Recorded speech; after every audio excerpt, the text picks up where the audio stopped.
다 같이 사도신경으로 우리의 신앙을 고백하며 새벽 예배를 하나님께 드리겠습니다.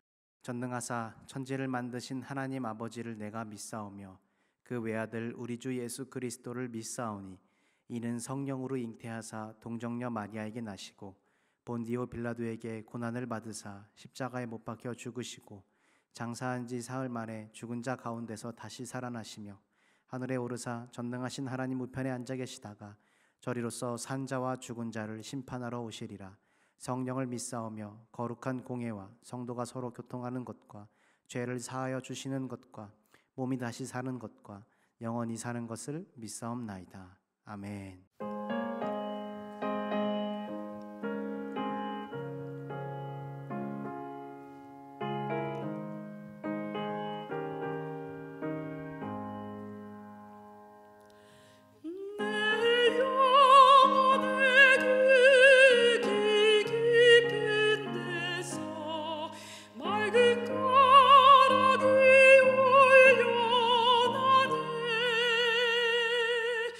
하늘과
오늘 우리에게 주시는 하나님의 말씀은 느헤미야 1장 1절에서 11절의 말씀입니다.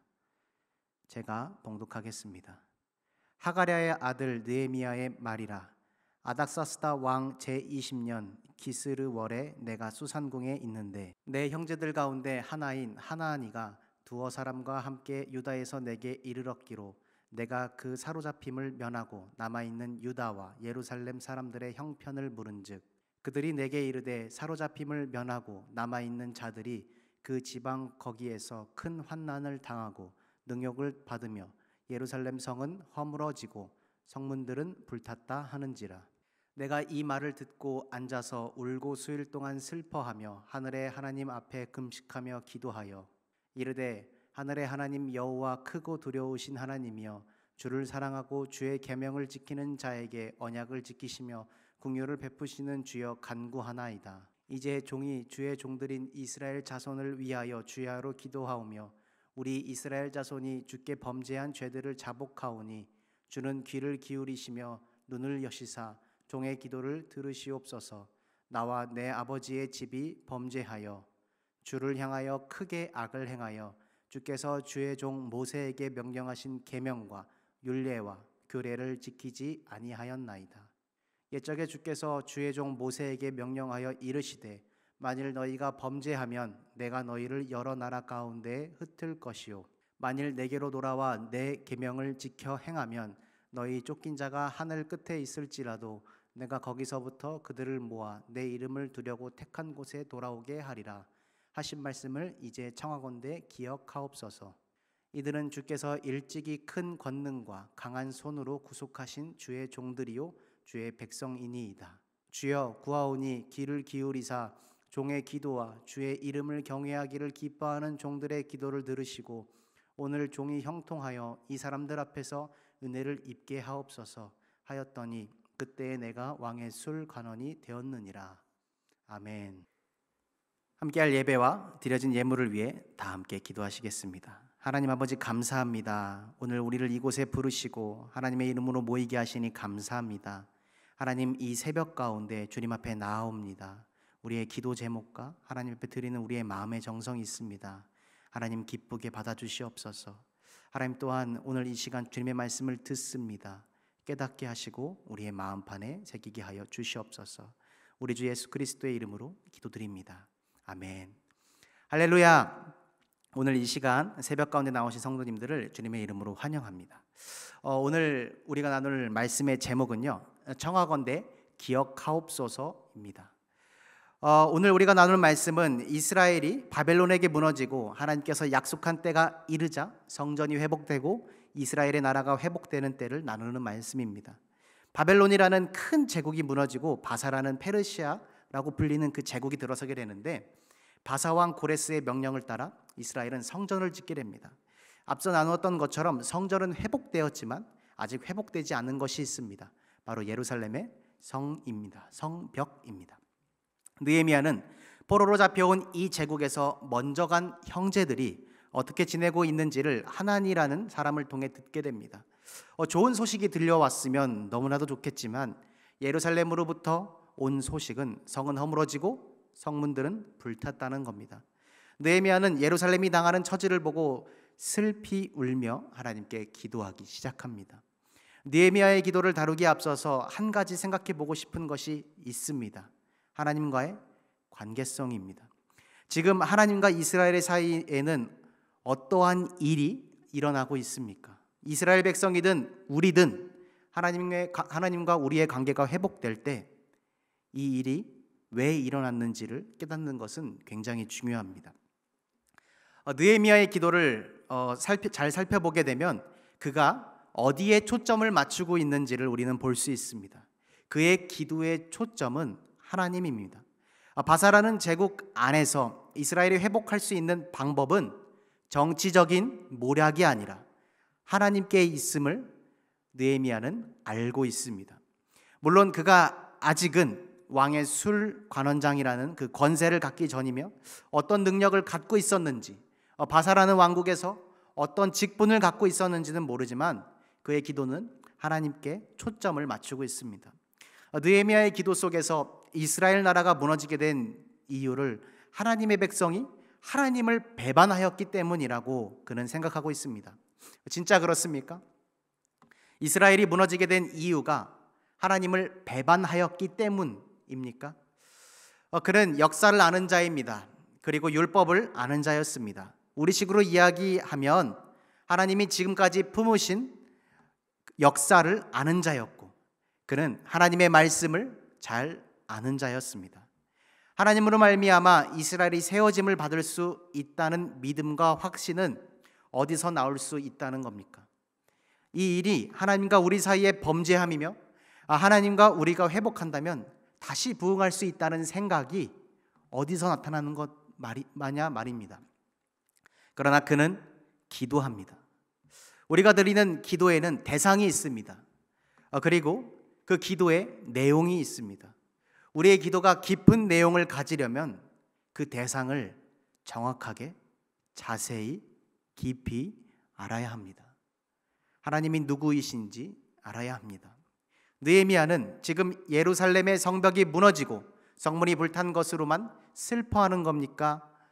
이 백성이 하나님 앞에서 세워지지 못함으로 그 눈물을 흘리고 있는 것입니까? 만약 성벽을 세우고 성문을 다는 일로 느헤미야의 눈물을 막을 수 있겠습니까? 느헤미야는 하나님의 약속이 이루어짐을 바라고 있습니다. 그에게 예루살렘 같은 성 12개를 만들어 준다고 할지라도 이스라엘 백성이 패역했고 하나님과 하나님의 백성의 관계가 무너져 있다면 그는 여전히 슬퍼하고 탄식하며 기도하는 마음뿐일 겁니다. 그러나 그의 기도에는 힘이 있습니다. 왠지 아십니까? 그가 주의 말씀을 근거로 기도하고 있기 때문입니다. 오늘 본문 5절입니다. 이르시되 하늘의 하나님 여호와 크고 두려우신 하나님이여 주를 사랑하고 주의 계명을 지키는 자에게 언약을 지키시며 궁유를 베푸시는 주여 간구하나이다. 느헤미야가 당당하게 하나님 앞에 내놓은 기도의 내용은 주의 말씀입니다. 주를 사랑하고 주의 계명을 지키는 자에게 언약을 지키시며, 우리의 기도는 늘 이루어질 것에 초점을 맞춥니다. 나의 어려움과 환난이 주님 앞에 상달되어 그것을 해결해 주기를 간절히 바라는 겁니다. 놀라운 점은 하나님께서 우리의 모든 기도를 들으신다는 겁니다. 그러나 가장 먼저 돼야 할 것이 있습니다. 주를 사랑하고 주의 계명을 지켜야 합니다. 사랑과 계명을 규칙과 법칙으로 이해한다면 영원히 하나님과 나 사이의 관계는 좁힐 수 없습니다. 하지만 이것이 내가 지켜야 하는 무거운 짐이 아니라 내 마음의 깊은 것으로 주님께 나아가는 것이라면 그는 하나님을 아는 자이며 하나님께 속한 자입니다. 느헤미야의 기도를 조금 더 요약해 보자면 주님의 말씀대로 우리는 흩어졌습니다. 우리가 패역했고 악을 행하였습니다. 주님의 계명을 지키지 못했습니다. 그러나 주님 기억하시옵소서. 모세를 통해 우리에게 말씀하신 그 명령을 기억하시옵소서. 하나님께서 돌아와 하나님의 계명을 지키면 우리가 쫓겨난 곳이 하늘 끝일지라도 내 이름을 두려고 택한 곳에 돌아오게 하리라라고 하신 말씀을 주여 기억하여 주시옵소서. 느헤미야는 외칩니다. 주님의 말씀대로 우리를 다시 모으시옵소서. 한 가지 의문이 드는 점은 여기서 느헤미야의 기도 속에 하나님의 말씀을 근거로 하나님께 요구하고 있는데 이스라엘 백성이 정말 하나님의 계명을 잘 지켰는지는 잘 모르겠습니다. 우리가 계속해서 읽고 있었던 에스라 그리고 지금 읽는 느헤미야서만 봐도 이스라엘 백성이 쉽게 부패하는 것을 보아 주님의 도를 온전히 지켰을 것이라고는 생각하기 힘들어 보입니다. 하지만 중요한 것은 느헤미야는 기도하며 간구한다는 겁니다. 하나님은 그런 느헤미야의 간구를 받아주셔야 하는 분입니다. 이유는 간단합니다. 하나님께서 사랑과 긍휼이 넘치시고 자비하신 분인 것은 맞으나 하나님으로서는 포기할 수 없는 것을 느헤미야가 구했기 때문입니다. 느헤미야 1장 10절입니다. 이들은 주께서 일찍이 큰 권능과 강한 손으로 구속하신 주의 종들이요 주의 백성이니이다. 10절의 기도를 통해 이 백성은 주님이 아브라함, 이삭, 야곱, 요셉에게 약속하신 것 같이, 그리고 모세를 통해 이끌어 오신 그 백성이라고 느헤미야는 지금 하나님께 청언하고 있는 겁니다.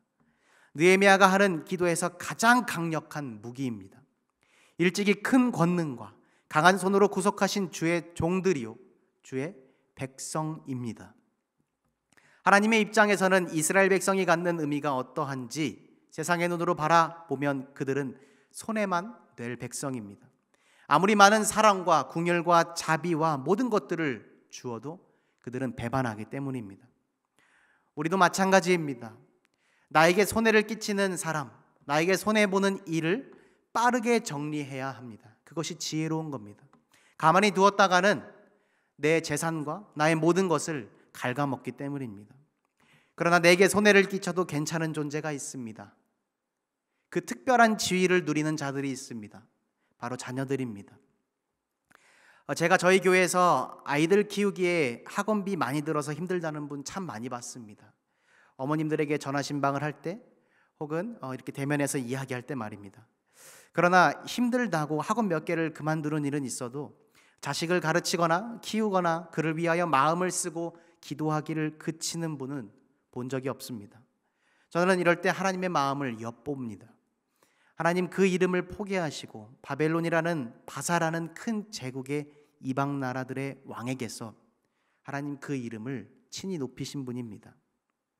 메데메데 데겔 우바르신, 이스라엘을 망하게 했던 바벨론 마지막 왕에게 하나님께서 전해준 글입니다. 그 글의 뜻은 왕이 교만하여 하나님이 왕의 나라를 다른 사람에게 준다는 겁니다. 선지자 다니엘을 통해 이 글의 해석을 들은 벨사살 왕은 그날 밤 죽임을 당하고 그 위험을 떨치던 바벨론은 하루아침에 막을 내립니다. 하나님은 이렇게 제국을 하루아침에 무너뜨리시는 분입니다. 그런데 지금 작은 나라도 아닌, 어쩌면 한 고을 정도밖에 보이지 않았던 그 망했던 예루살렘을 회복시키기 위해 하나님은 역사를 움직이십니다. 약속대로 하나님의 백성, 하나님의 자녀들을 다시 세우시기 위해서입니다. 느헤미야의 기도는 애통으로 슬퍼하고 있지만 그가 하고 있는 기도 속에는 하나님의 백성으로서 당연한 요구를 하고 있는 겁니다. 하나님을 아는 자로서 말입니다. 그가 가지고 있었던 약속과 하나님의 계명이라는 눈으로 본 것을 말입니다. 오늘 우리가 함께 나눌 예수님이 전해주신 한 말씀이 있습니다. 마태복음 13장 16절에서 17절입니다. 그러나 너희 눈은 봄으로 너희 귀는 들음으로 복이 있도다. 내가 진실로 너희에게 이르노니 많은 선지자와 의인이 너희가 보는 것을 보고자 하여도 보지 못하였고 너희가 듣는 것을 듣고자 하여도 듣지 못하였느니라. 예수님은 우리에게 선지자들이 나를 보기를 고대했다고 말씀하십니다. 그리고 너희는 나를 봄으로 나를 들음으로 복되다고 말씀하고 계십니다. 느헤미야가 원했던 것은 하나님의 이름으로 말미암는 구원입니다. 회복입니다. 소망입니다. 그러나 우리는 알고 있습니다. 성벽이 회복되고 성전이 회복되는 걸로는 모든 것을 이룰 수 없다는 것을 말입니다. 하나님이 만드신 역사와 이야기를 지나 이제 우리는 느헤미야의 마음으로, 눈으로 하나님이 구원을 어떻게 베푸시는지를 바라보아야 합니다. 그러나 그 구원은 먼 것이 아닙니다. 우리에게 가까이 있습니다. 어떻게 하나님께서 우리와 하나님 사이를 좁혔는지, 친밀하게 하셨는지 우리는 너무나 잘 알고 있습니다. 하나님의 사랑이 하나님이 만드신 계명을 비집고 우리에게로 모셨습니다. 무너진 성장과 같은 우리 마음, 무너진 성벽과 같은 우리에게 십자가로 주님은 다시 세우십니다. 우리의 입술로 이렇게 고백합니다. 주여, 어찌하여 나 같은 자를 위하여 이런 일을 하십니까? 여러분, 한 건물을 볼 때 저는 이런 생각을 합니다. 새로운 건물을 짓는 것보다 무너진 건물을 다시 지을 때 우리의 입술에서는 환호보다는 탄식이 우리의 마음을 강하게 주장합니다. 마치 두 번째 성전을 지을 때처럼 말입니다. 무너졌다는 것은 지켜줄 이가 없다는 것입니다. 그렇기에 무너졌고 그는 무력했습니다. 그렇다면 다시 세워졌다는 것은 그 무력함이 다시 힘을 얻었다는 겁니다. 이스라엘은 지금 다시 세워지는 중입니다. 다시 세울 수 있는 기회가 주어지는 것, 그것이 바로 기도의 능력이며 또한 하나님께서 우리에게 베푸신 십자가의 능력입니다. 하나님의 능력입니다. 하나님께 있어서 하나님의 백성은 잃어버릴 수 없는 자들입니다. 놓아버릴 수 없습니다. 그 일을 주님은 하고 계십니다. 어떤 모욕과 어떤 역사 속의 손가락이라도 하나님은 기쁘게 받으시며 그것을 온전케 이루고 계십니다. 느헤미야의 기도를 통해 우리는 바라봅니다. 주여 청하건대 기억하시옵소서. 주여 청하건대 우리를 기억하여 주시옵소서. 오늘 이 새벽 가운데 모이신 모든 성도님들 가운데 이렇게 기도했으면 좋겠습니다. 주님, 나를 기억하여 주시옵소서. 주님께서 우리에게 베푸신 십자가와 구원을 기억하여 주시옵소서. 오늘 이 시간 그 마음을 가지고 함께 기도하는 시간 되었으면 좋겠습니다. 다 함께 주기도문으로 기도하시겠습니다. 하늘에 계신 우리 아버지여, 이름이 거룩히 여김을 받으시오며 나라가 임하시오며 뜻이 하늘에서 이루어진 것 같이 땅에서도 이루어지이다. 오늘 우리에게 일용할 양식을 주시옵고 우리가 우리에게 죄 지은 자를 사하여 준 것 같이 우리 죄를 사하여 주시옵고 우리를 시험에 들게 하지 마시옵고 다만 악에서 구하시옵소서. 나라와 권세와 영광이 아버지께 영원히 있사옵나이다. 아멘.